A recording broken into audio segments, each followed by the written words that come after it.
Welcome to the free wholesaling training. Here we go. Get on the fast track to real estate investing success. Let's do a deep dive on Propstream, which is tool number 1. Now, Propstream can be used for pulling comps in any market inside the United States. We'll go to Columbia, South Carolina, for example. We pull it up, and it gives us a list of all the properties in Columbia, South Carolina. To dial in a little bit further, you can do it by zip code. So let's say I just want to look for houses that are located in 29203, which is a zip code inside of Columbia. Boom. I can pull up houses in 29203. Let's say I got cash buyers that I know are looking for houses in this particular pocket. Well, that's great. I can go to that specific pocket. We'll say 29203 for this training. And I can target the list based on the criteria they're looking for. So ideally, you want to build your property avatar based on what your cash buyers are wanting. We always like to align with the product. So instead of just pulling a massive list of properties and marketing to people across the board, we like to begin with the end in mind, and we reverse engineer the process. As you know, our group work with some of the biggest hedge fund buyers in the market. So we start with where the money's at. Start with the money, identify what type of houses they want to target, and we break that inside of Propstream so that we can find the perfect property avatar for our funds. So for this training, we're just going to go to West Columbia, South Carolina. And I know that at the moment, our primary cash buyers in Columbia, because the market has recently shifted, are after 3-bed, 2-bath houses, 1,000 square feet and greater.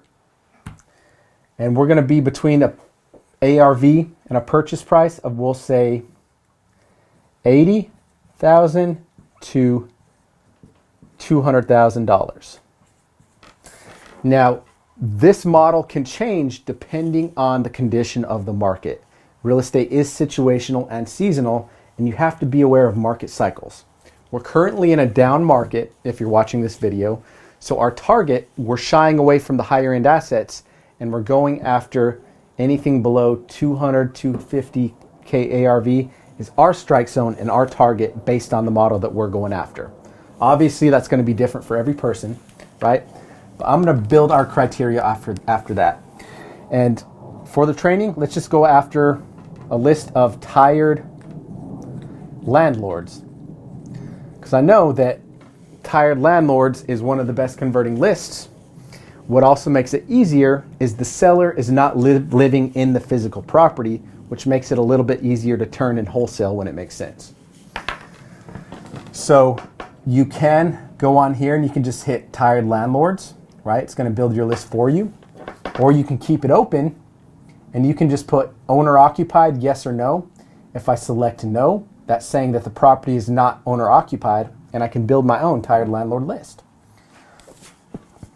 Characteristics for the training, we'll go after residential and we'll go after single family only. Bedrooms, we know that 3-bedroom minimum and 2-bath is the strike zone, so we're going to punch that in. We're going to do 1,000 square feet and greater. And year built, let's go ahead and just do 1990 and newer.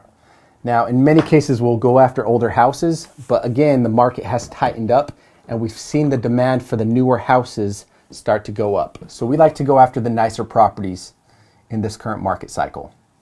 And that's usually all we'll touch inside of the property characteristics section. MLS status, I'll go to not on market, so I'm going to go no. Pre-foreclosure, if you wanted to target pre-foreclosures, you can. You can go to notice of default.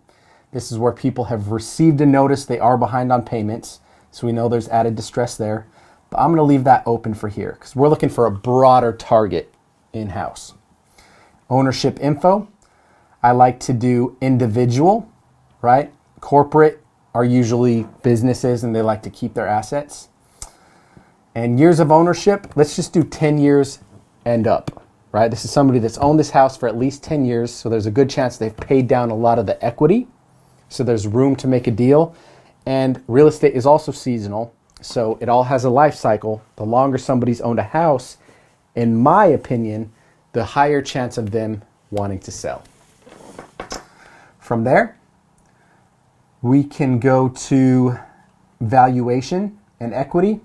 Minimum amount of equity or estimated amount of equity, I'm going to put minimum of 40%, because I don't want to look at anything that they owe almost as much as the house is worth, because there's not enough margin to make a spread, right? So what we're going after is 40% minimum. We know that we're hitting that 70% threshold at that point. And estimated value, let's say 80,000 to 200,000. And boom, there's our target. We got the properties.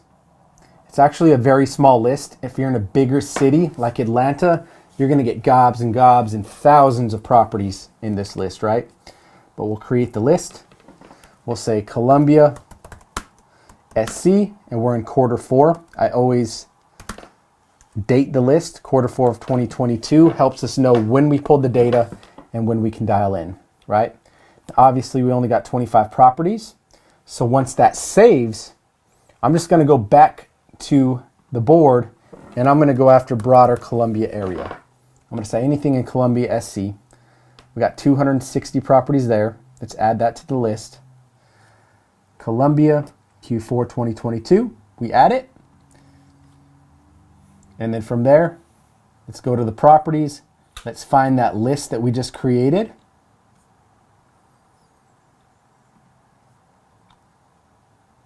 And you download it. Select your records, export, boom. Pull that data. That is step number 1. From there, you only got 2 additional steps to get immediately right in front of sellers the same day that you started. It's that easy, and at the end of the day, it's important to just have conversations with your sellers, build trust, earn rapport, and put together some deals. Now let's jump into step number 2.